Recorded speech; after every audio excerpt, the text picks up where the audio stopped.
Quand je vous ai dit que cette coupe arabe allait être bien plus relevée et qu'il faut sous-estimer aucun adversaire, on a eu la preuve dès le tout premier match. La Syrie qui remporte son match contre la Tunisie.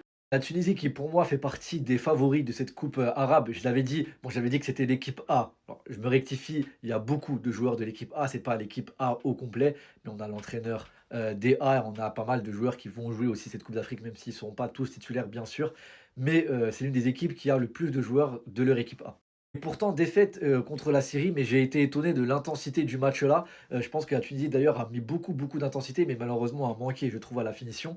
Bref, vous connaissez mon contenu, je suis surtout axé sur l'équipe nationale de l'Algérie. Je suis pas un spécialiste ni de la Tunisie, ni de la Syrie, mais c'est pour vous dire quand même que dans cette coupe arabe là, il va y avoir des surprises et je trouve que l'intensité est vraiment, vraiment élevée et qu'on va avoir de belles choses.